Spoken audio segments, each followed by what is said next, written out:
आप देख रहे हैं PSJMD। चलिए एक खौफनाक कहानी की ओर बढ़ते हैं।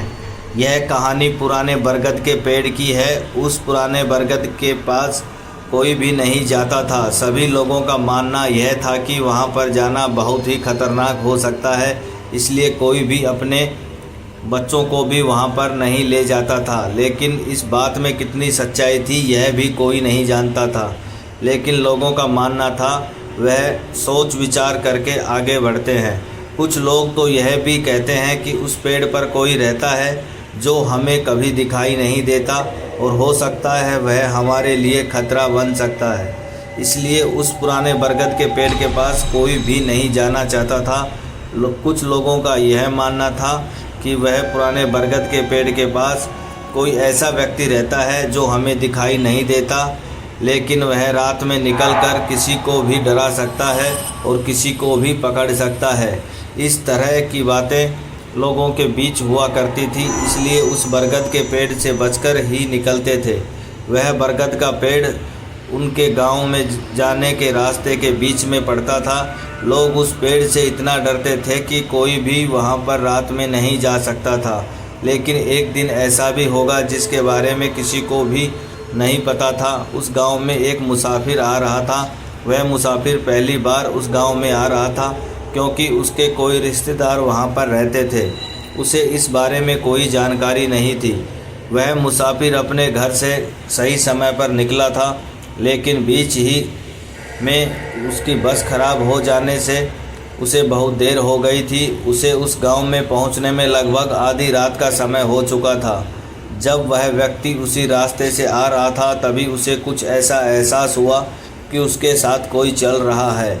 इस बारे में कोई जानकारी नहीं थी उसके साथ कौन चल रहा है। गर्मी बहुत थी और प्यास लग रही थी। तभी उसकी नज़र एक नल पर गई और वह पानी पीने के लिए वहीं पर रुक गया। मैं उस नल के पास जाकर पानी पीने लगा। तभी उसकी नज़र बहुत बड़े बरगद के पेड़ पर गई, जो कि बीच रास्ते में पड़ता था। देखने में वह पेड़ बहुत ही विशाल लग रहा था। हल्की सी रोशनी चांद की आ रही थी, जो कि उस पेड़ के नीचे अंधेरे के कारण दिखाई नहीं दे रही थी। वह मुसाफिर पानी पीकर चलने लगा। जब बरगद के पेड़ के पास पहुंचा, तभी उसे एक आवाज़ आई और वह आवाज़ बरगद के पेड़ के ऊपर से आ रही थी। वह मुसाफिर उस आवाज़ को सुनकर रुक गया। रुकने के बाद वह यह सोचने लगा कि उस बरगद के पेड़ पर कौन बैठा है, क्योंकि अंधेरे के कारण से दिखाई भी नहीं दे रहा था। उस मुसाफिर ने आवाज़ लगाई कि तुम कौन हो और वहाँ पर क्या कर रहे हो? नीचे उतरकर मेरे साथ बात करो। पेड़ से आवाज़ आई, तुम ऊपर आ जाओ। लेकिन मुसाफिर ने कहा कि मैं बहुत ज़्यादा थक चुका हूँ, मैं पेड़ पर नहीं चढ़ सकता, तुम्हें ही नीचे आ जाना चाहिए। लेकिन उस बरगद के पेड़ से फिर आवाज़ आई कि कहा, मैं यहाँ फंसा हूँ, मुझे नीचे उतरने में बहुत दिक्कत हो रही है।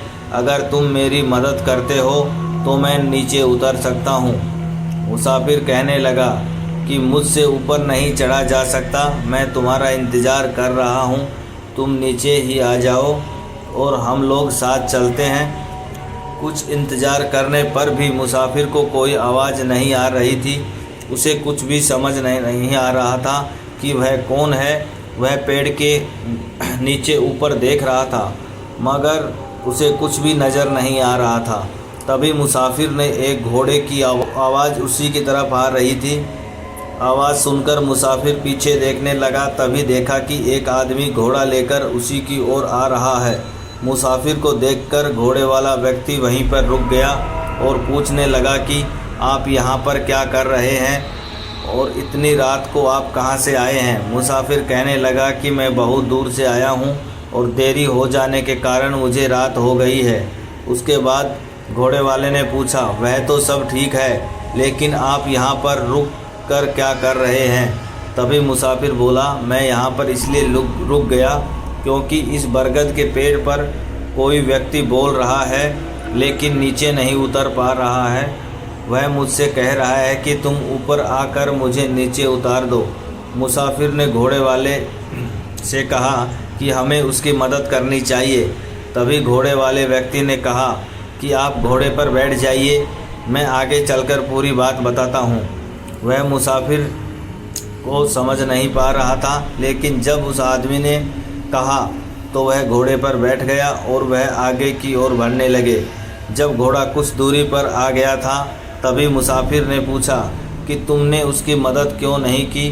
वह हमारी मदद मांग रहा था और हमें उसकी मदद करनी चाहिए।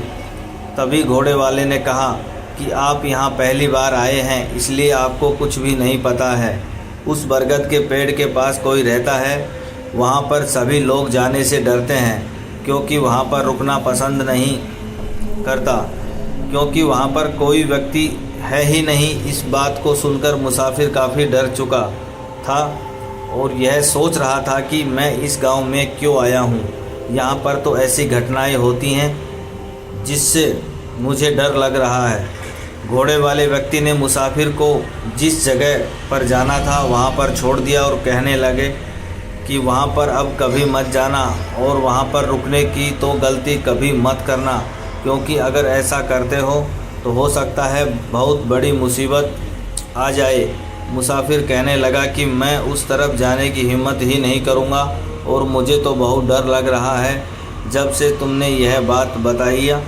उसके बाद मुसाफिर काफ़ी दिन वहाँ रहा पर लेकिन उस तरफ कभी नहीं गया। मुसाफिर को यह बात इतनी गहराई से लग चुकी थी, उसे इतना डर लग रहा था कि उसके बारे में सोचते ही उसे बहुत ज़्यादा घबराहट हो रही थी। इसी के साथ कहानी समाप्त होती है। Thank you.